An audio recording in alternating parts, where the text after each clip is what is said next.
Bonsoir à toutes et tous, chers amis et frères et sœurs dans la foi. Me revoilà comme promis. Cette fois-ci, je suis gardé ma parole de faire la vidéo le lendemain. Et donc, je voudrais commencer en vous apportant une très bonne nouvelle par rapport à la vidéo que j'ai fait hier soir.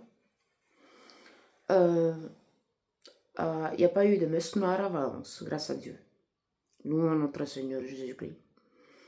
En fait, ce qui s'est passé, c'est que ceux qui avaient l'intention de faire la messe noire, ils ont loué la salle en disant qu'il allait y avoir un petit marché et des concerts.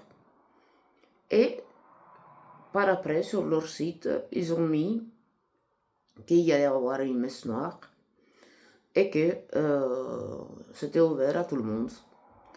Donc, les propriétaires hier a reçu des plaintes, le propriétaire de la salle hier a reçu des plaintes par des catholiques qui ont su qu'il allait y avoir cette messe noire. Et il a été directement sur les lieux. Et quand il a vu qu'il n'y avait pas de concert, c'était pas ce qui était prévu dans la location, il les a mis à la porte. Et il s'est excusé auprès des catholiques en disant qu'il respecte les choix de religion de chacun, mais le satanisme de chez lui, il n'en voulait pas. Donc, grâce à Dieu, même si le Vatican n'a rien dit, même si les évêques d'Espagne, les autorités d'Espagne n'ont rien dit, il n'y a pas eu de messe noire, grâce à Dieu. Au moins ça. Voilà. Maintenant,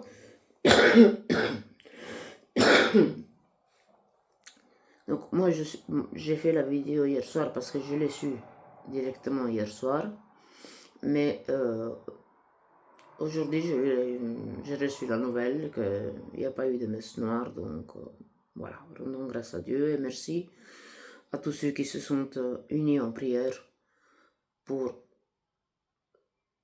combattre justement et en réparation. Notre Seigneur a écouté nos prières et il a fait en sorte qu'il n'y ait pas de messe noire en Espagne.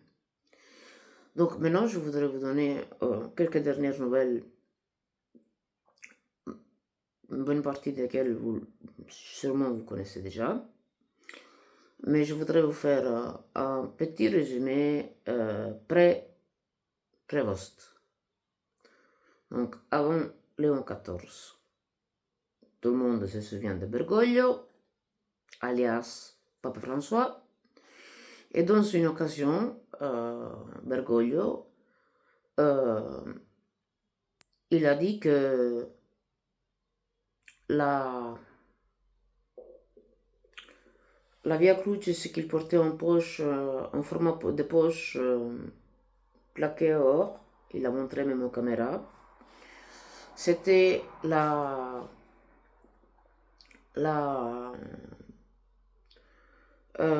faillite de Dieu, la défaite de Dieu. La mort sur la croix de Jésus, ça a été la défaite de Dieu. Dans la dernière Via Crucis que Bergoglio il a écrit avant de mourir, il a dit que Jésus n'a pas cherché la croix. Et ça lui est tombé dessus. Alors que tout chrétien sait très bien que notre Seigneur Jésus-Christ, deuxième personne de la Très Sainte Trinité, est descendu sur terre, a pris forme humaine, justement pour prendre sur lui tous les péchés du monde et mourir sur la croix pour nous laver avec son sang et nous donner la rédemption. Voilà, donc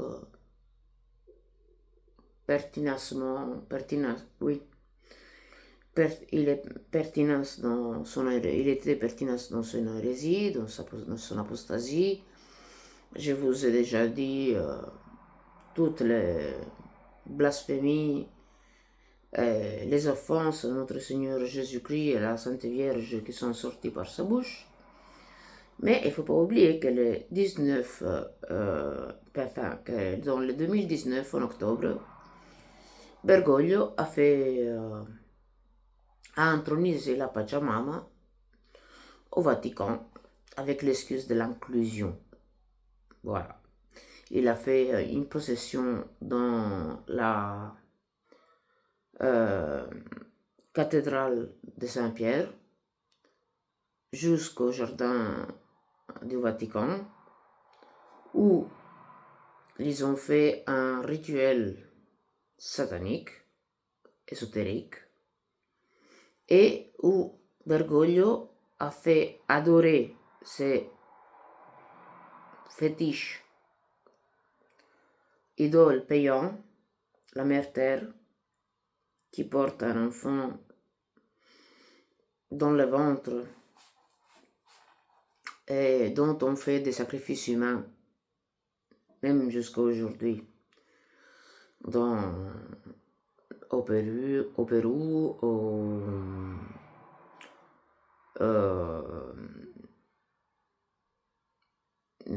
même au Mexique, enfin, dans beaucoup de cultures, Brésil.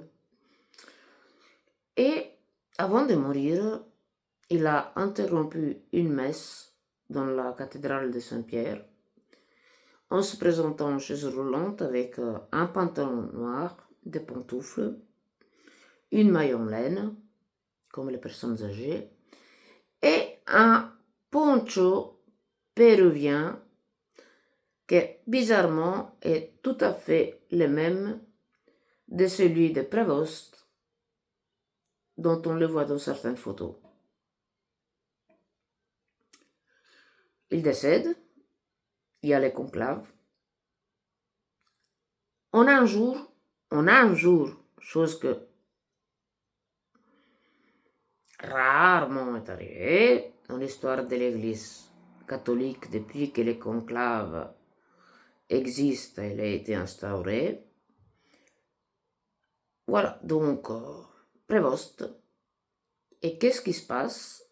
Le 18 mars, le père Chasmour a découvert en écrivant son livre sur alias Prévost alias Léon XIV, il a découvert des photos où Prévost, en 1995, participe à un rituel de la Pachamama, agenouillé, prostré à la Pachamama, et il était déjà prêtre agostinien. Donc, voilà. Il y a eu la presse italienne, bien sûr, n'a pas parlé pendant un bon moment parce que c'était trop honteux. Et la presse, surtout l'italienne, est asservie au pouvoir de la maçonnerie et maçonnerie ecclésiastique. Donc, ils font passer les nouvelles que la maçonnerie veut faire passer, mais plein de choses sont cachées. Et bizarrement, quand cette nouvelle est sortie, parce que c'est un journal américain qui a fait sortir cette nouvelle, donc dans le monde entier, on l'a su, le Vatican a été bombardé de messages pour demander une explication sur cette photo, mais silence complet depuis le Vatican. Pas un mot, pas une réponse, que dalle. Et alors, les journalistes italiens, comme ils savent faire bien sûr tout le temps, oui, mais c'était en 95, hein. Ben quoi, en 95, il n'était pas prêtre. Et un prêtre ne sait pas qu'on ne peut pas adorer un idole. Oui, mais peut-être qu'ils ne savaient pas que... Non, c'est pas vrai, parce que tous les évêques, depuis je ne sais pas combien d'années, disent que de ces parties-là, justement, Pérou et tout ce qui s'ensuit, disent que les rituels à la Pachamama, c'est des rituels sataniques. Donc, il savait très bien qu'il était en train de participer à un rituel satanique. Donc, les puzzles commencent à se former, les masques commencent à tomber, et on voit très bien que la maçonnerie, depuis des années, travaille pour placer l'idolâtrie dans la ville sainte, dans la ville de Rome, centre spirituel de la religion catholique, apostolique. Voilà. Et entre-temps, il y a Prévost qui s'est permis de dire le 18 mars que le document Familiaris Consortio du pape Jean-Paul II et Amoris Laetitia, le document hérétique de Bergoglio, étaient deux de grands documents pour l'Église catholique. Et donc maintenant, il faut travailler pour appliquer la Amoris Laetitia. Alors, je ne sais pas si vous le savez, mais la Familiaris Consortio de Jean-Paul II dit que les divorcés remariés peuvent aller à l'église, peuvent se confesser les autres péchés, mais s'ils vivent une vie intime, ne peuvent pas prendre la communion, car Jésus a dit que qui quitte sa femme ou son mari et en prend un autre commet adultère. Et l'adultère, c'est un péché mortel. On ne peut pas prendre la communion au péché mortel, car c'est d'amener l'âme avec ses propres mains. C'est ce que l'Église a toujours appris. En 2000 ans, jusqu'à Bergoglio, jusqu'à Benoît XVI. Une fois fini Benoît XVI, une fois la déclaration de pape Benoît XVI, pas la démission, pas l'abdication, une fois la déclaration de Benoît XVI, tout a changé. Maintenant, dans l'Église de maintenant, ce n'est plus Jésus-Christ le Messie, c'est Papa Francesco, le nouveau... Oh, le miséricordieux Papa Francesco. Je ne sais pas si vous avez vu la vidéo que j'ai mise ce matin, que j'avais fait quand j'étais en Sicile, à Piccola Nazareth, donc le centre spirituel que Domino Nutella, pendant qu'il était encore prêtre, qu'il n'avait pas été excommunié, pendant que Benoît XVI était encore vivant, avait construit sur son propre terrain pour pouvoir célébrer des messes et pour que les fidèles puissent aller prier, plutôt que de construire la petite villa comme tous les autres prêtres font, la villa de campagne, la maison de campagne. Voilà. Celle-là, ils l'ont détruite, car Bergoglio l'a détruite. Il a tout fait pour la faire détruire.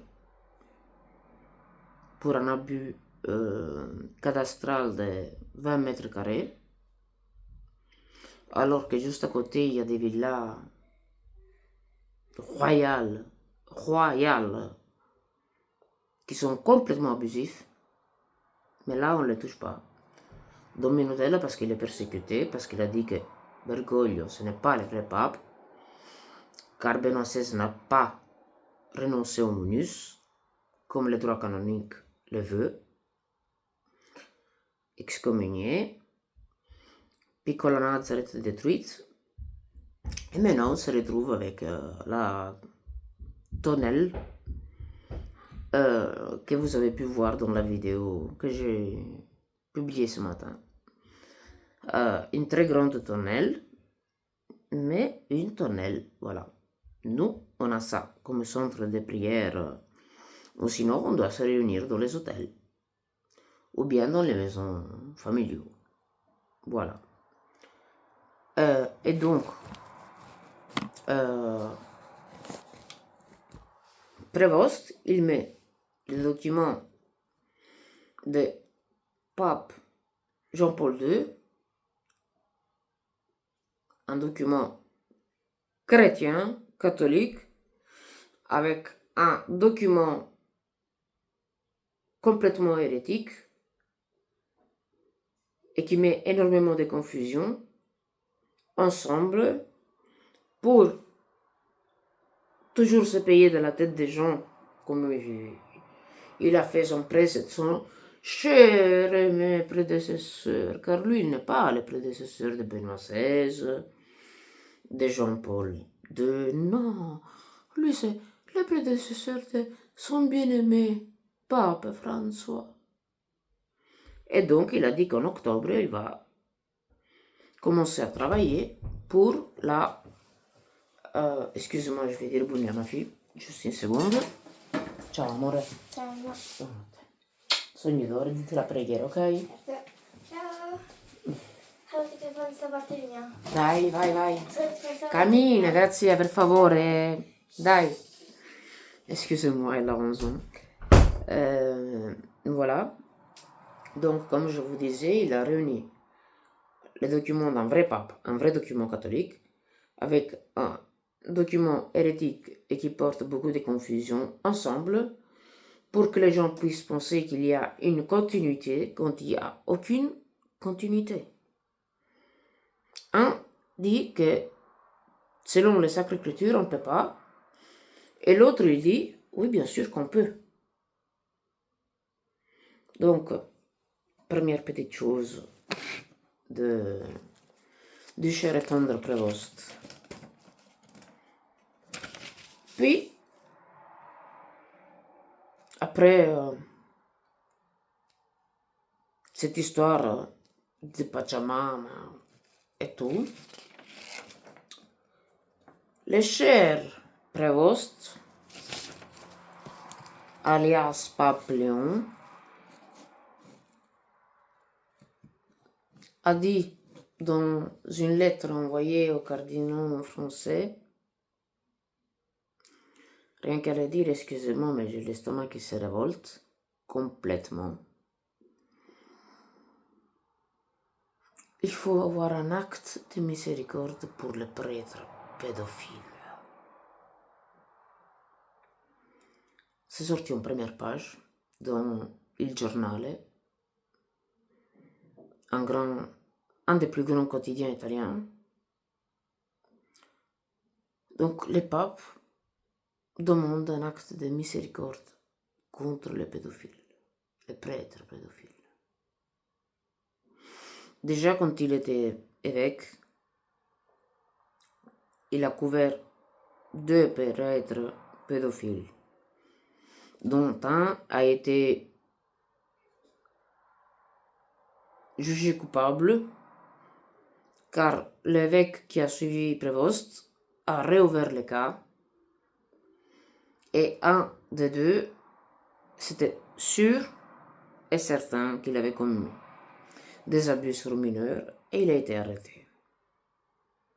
Et maintenant, le cher et tendre Prévost, si je l'avais en main celui-là, avec toute la bonne volonté, la charité chrétienne et la miséricorde que je puisse avoir, qu'est-ce que j'aimerais bien l'avoir dans la main. Mais bon. Et il a écrit aux cardinaux français, on doit continuer à combattre la pédophilie, mais on doit avoir un acte de miséricorde pour ces pauvres prêtres qui se sont tachés de ce péché. Mais fille, bien sûr, il faut avoir miséricorde de qui a ruiné la vie des centaines et centaines d'enfants, qui a détruit des centaines de familles. Il faut avoir miséricorde. Bien sûr, parce qu'il est de la même pâte que Bergoglio. Dieu pardonne tout le monde, il ne faut pas se repentir, on peut faire tout ce qu'on veut. Dieu est bon, il n'y a pas de justice divine. L'enfer n'existe pas. Il faut avoir pitié pour le... Il faut avoir miséricorde pour les prêtres pédophiles, quand Jésus même, dans les Sacrées Écritures, il a dit, pour ceux qui portent scandale aux petits, il serait mieux pour eux qu'ils mettent un rocher, qu'ils attachent un rocher à leur cou, et ils se jettent en haute mer. Mais non, le nouveau Messie a dit que Dieu pardonne tout le monde, donc il faut avoir des actes de miséricorde, bien sûr. Hein? Déjà de ça, vous pouvez très bien comprendre que ce que je vous dis depuis le début, donc qu'à Rome, il n'y a plus l'Église catholique. D'ailleurs, je vous rappelle que dans les titres papales, donc dans les différents titres que sont attribués au Romain pontife, Bergoglio a enlevé en 2022, je crois que c'était, le vicariat du Christ. Donc, lui et ses successeurs ne sont pas vicaires du Christ. Et maintenant, on a les preuves que ce n'est pas l'église de notre Seigneur Jésus-Christ, c'est une autre église qui s'est instaurée. L'Esprit, oui, mais quel esprit? Sûrement pas l'Esprit Saint, sûrement pas. Et il y a une dernière nouvelle, comme je vous avais dit, la fraternité Saint-Pie X, pardon, excusez-moi, je ne sais pas pourquoi, j'ai toujours en tête fraternité Saint-Pie X, mais ma bouche dit Pie XII. Donc, si j'ai fait des erreurs, même dans le passé, je vous demande pardon. Comme ils ont annoncé qu'ils vont quand même consacrer des évêques le 1er juillet 2026, même sans l'accord du soi-disant pape, maintenant ils se retrouvent avec les églises fermées. À la procession des rameaux, faite par la fraternité Saint-Pie X, excusez-moi, je dois faire attention, sinon je me trompe toujours, je ne sais pas pourquoi. Ils ont trouvé les portes de l'église fermées, chose qui n'était jamais arrivée. Nous, on a les églises fermées. À nous, du petit reste, on laisse rentrer nulle part. Si ça connaît du petit reste, c'est fini. On ne peut pas rentrer dans les sanctuaires, on ne peut pas rentrer dans les églises, car nous, on est schismatique. C'est pas vrai qu'on est schismatique. On a été foutus d'or de l'église de Rome.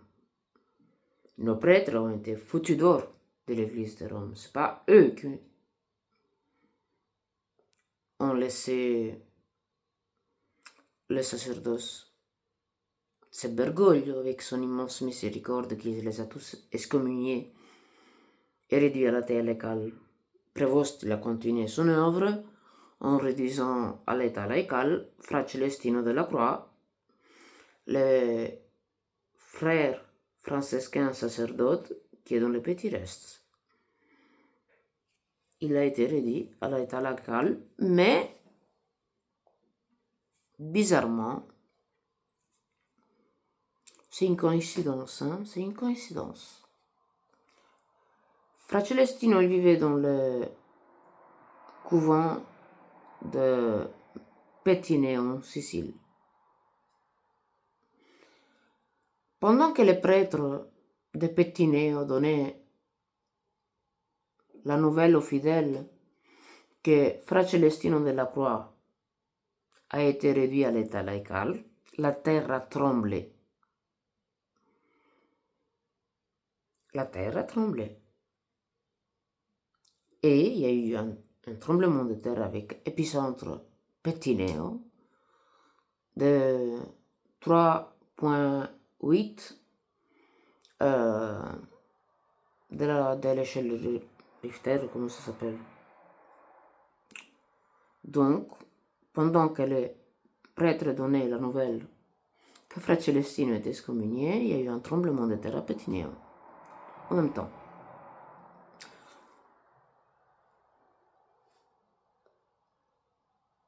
Coïncidence?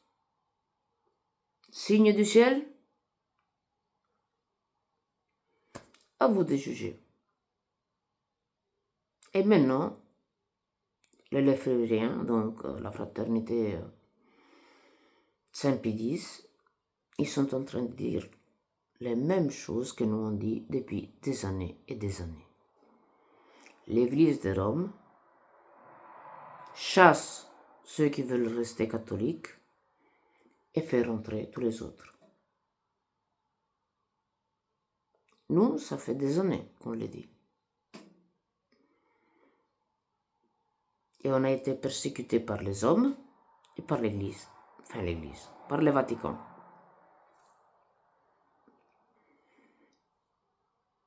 Maintenant, comme jusqu'à maintenant, ils ont eu la protection du Vatican parce qu'ils célébraient en union avec les faux papes, les premiers et les deuxièmes, mais maintenant qu'ils vont désobéir aux ordres du pape, ils n'ont plus la protection du Vatican. Les églises sont fermées. À Jérusalem, le cardinal, je ne me souviens pas son nom, il n'a pas pu rentrer dans la cathédrale du Saint-Sépulcre pour célébrer le dimanche des Rameaux. Et donc, maintenant, la communauté, la fraternité Saint-Pie X, commence à dire les mêmes choses que nous, les petits restes catholiques guidés par Dominutella, on dit depuis des années. Rome, le Vatican, chasse ceux qui veulent rester fidèles à Jésus-Christ et fait rentrer tout le monde. Comme il disait son prédécesseur, todos, sauf qui veut rester chrétien.